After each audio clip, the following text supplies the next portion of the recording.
Minha irmã me excluiu do casamento e agora quer minha família de volta porque não pode ter filhos. Sou mãe de gêmeos autistas de 11 anos. Meu marido e eu nos dedicamos inteiramente a criar um ambiente estável, com muito esforço, amor e paciência. Nossos filhos são incríveis, apenas precisam de mais apoio do que a maioria. Já enfrentamos colapsos públicos, crises em festas escolares, brigas com o distrito escolar por adaptações, mas seguimos firmes. Minha irmã e eu éramos inseparáveis na infância. Compartilhávamos tudo, roupas, segredos, risadas. Quando descobri que estava grávida, ela foi a primeira pessoa para quem liguei. Esteve comigo em momentos difíceis, inclusive quando recebemos o diagnóstico dos meninos. Ela me trouxe lasanha e sentou ao meu lado enquanto eu chorava. Mas tudo mudou quando ela conheceu o atual marido. A família dele tem dinheiro e conexões, embora não sejam exatamente poderosos. Ainda assim, eles se comportam como se fossem da realeza. Aos poucos, minha irmã começou a priorizar os jantares da sogra,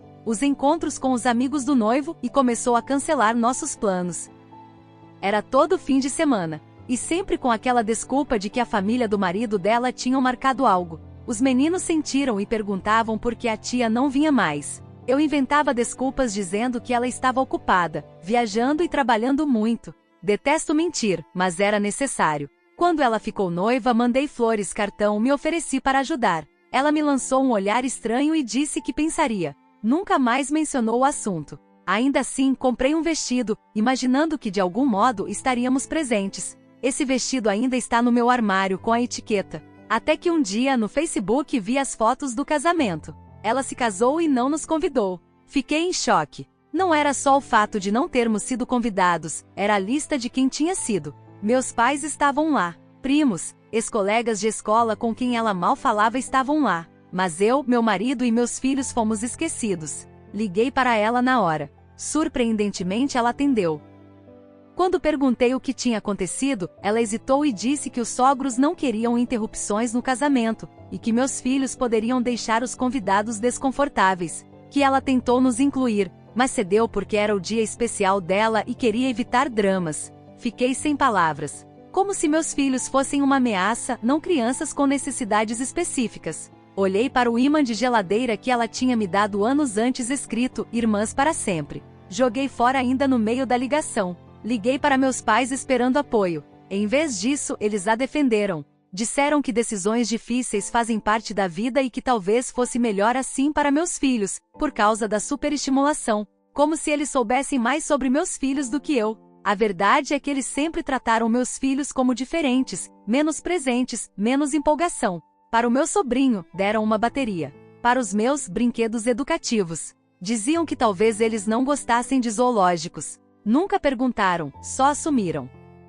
Foi nesse momento que entendi que o problema era muito maior. Cortei contato e bloqueei todos. Mudamos de cidade, era algo que já estava nos nossos planos, mas que aceleramos. Queríamos um ambiente mais funcional para os meninos e distância emocional da minha família. Meu marido apoiou tudo. Ele sempre sentiu que eles o tratavam como inferior por ser carpinteiro. Criamos uma nova rede de apoio, amigos de pais de crianças no espectro, vizinhos que não se incomodam com fones de ouvido ou pausas sensoriais, entre outros. Pela primeira vez em muito tempo nos sentimos aceitos. 2 anos se passaram. Até que do nada minha irmã, minha mãe e meu pai aparecem na minha porta com sacolas de presentes e sorrisos falsos. A cena era surreal. Os 3 estavam lá, minha irmã chorando, minha mãe sorrindo com pesar, meu pai sem coragem de me encarar. Perguntei como haviam descoberto nosso novo endereço, já que não passamos essa informação a ninguém. Eles simplesmente desviaram o olhar, o que só piorou minha desconfiança. Minha irmã começou um discurso dizendo que sentia falta de mim e dos meninos. Depois soltou a bomba, ela e o marido estavam tentando ter filhos há 2 anos, sem sucesso. Já fizeram fertilização 2 vezes, consultaram especialistas, e agora estavam repensando o que significa família. Essas foram as palavras dela, como se estivesse lendo um panfleto emocional. Meu pai parecia querer desaparecer, e minha mãe só concordava, como quem acompanha uma novela. A tentativa era clara, mostrar arrependimento e reconquistar espaço. Mas tudo cheirava a desespero, não a afeto genuíno. Minha irmã continuava falando, exaltando sua nova epifania sobre o que realmente importava na vida. Foi quando explode. Disse que eles estavam ali porque o plano perfeito deles falhou, e agora estavam se contentando com o que antes consideravam indigno. Meus filhos não eram figurantes de luxo, prontos para preencher o vazio emocional dela. Eles são pessoas reais que foram ignoradas e excluídas. Meu pai tentou interromper dizendo que eu estava sendo injusta, mas eu continuei. Lembrei eles de como os jantares de domingo sumiram assim que ela começou a namorar o tal marido perfeito. Minha mãe chorou, disse que tinham aprendido com os erros. Minha irmã empurrava uma sacola de presente na minha direção como se isso fosse resolver algo. Vi brinquedos caros ali dentro, ironicamente, os tipos que causariam sobrecarga sensorial em um dos meus filhos. Eles não lembravam do básico sobre eles. Recusei o presente, mandei levar em sua culpa para outro lugar e fechei a porta. Depois, joguei os pacotes na garagem. Meu marido, ao saber do que houve, disse que eu estava certa. Mas a dúvida começou a surgir. Não sei se estou privando meus filhos de uma segunda chance por orgulho. Depois daquela visita inesperada, os dias seguintes foram estranhamente silenciosos. Mas a paz não durou. Minha irmã passou a me enviar mensagens sem parar. Primeiro eram longos textos emocionais com culpa, saudade e promessas vagas de mudança. Depois vieram as cobranças, eu estava sendo cruel, vingativa e imatura. Ela começou a dizer que sempre quis ser tia, que sentia inveja da minha maternidade, como se isso anulasse os anos de ausência e desprezo. Essa foi a mesma pessoa que pedia para eu manter os meninos longe dela porque o comportamento repetitivo deles a incomodava. Os mesmos pais que sugeriam dietas milagrosas ou artigos sobre cura para o autismo, em vez de oferecer apoio real. Tudo isso voltou à minha memória como uma avalanche. Eles ligaram de um número novo, provavelmente para contornar o bloqueio. Deixaram mensagem de voz pedindo uma conversa madura em território neutro. Meu marido, ao ouvir tudo, reforçou: não era mudança, era desespero. Eles estavam tentando voltar por conveniência. Enquanto isso, um dos meus filhos encontrou uma das sacolas esquecidas na garagem. Perguntou de quem era. Eu disse que era de um velho amigo. Detestei mentir, mas não teria como eu contar que a própria família dele só apareceu quando a vida perfeita que planejaram não se concretizou. Os meninos estavam bem.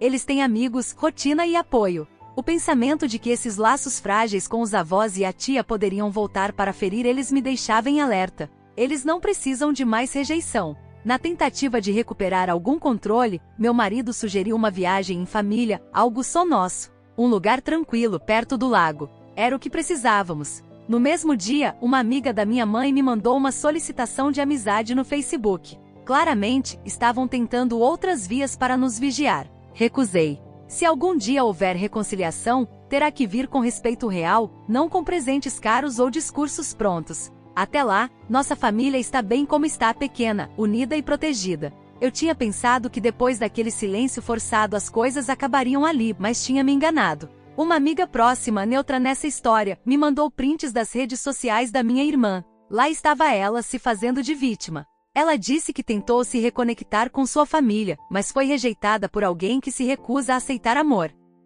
A legenda vinha acompanhada de fotos antigas dos meus filhos. Era nojento.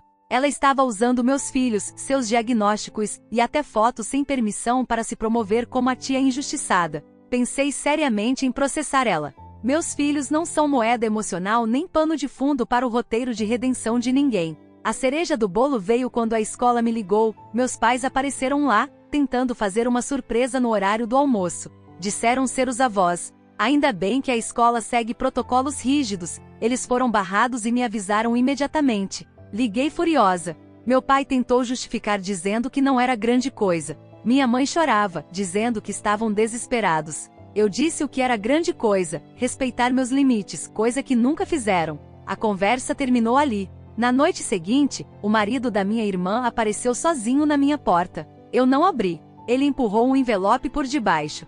Dentro, uma carta com desculpas genéricas e um cheque com a mensagem dizendo para o futuro dos meninos. Como se fosse possível comprar perdão. Rasguei. Não precisamos do dinheiro deles. Depois disso, sentei com meus filhos. Falei de forma simples, às vezes, até pessoas da família fazem escolhas que machucam. E é por isso que não estamos vendo certas pessoas. Eles perguntaram se um dia poderiam ver eles de novo. Respondi com sinceridade que talvez, mas não agora. Naquele dia, eles terminaram a conversa falando sobre videogames e biscoitos da vovó. Foi o suficiente para mim. Eles estavam bem. No fim, percebi que minha obrigação não é com quem compartilha meu sangue. É com quem compartilha o cuidado, o respeito e o amor. E isso, minha família já tem de sobra. O que acharam dessa história? Deixe sua opinião nos comentários. Não esqueça de deixar o like, se inscrever no canal e ativar o sininho para acompanhar mais vídeos como esse. Até logo!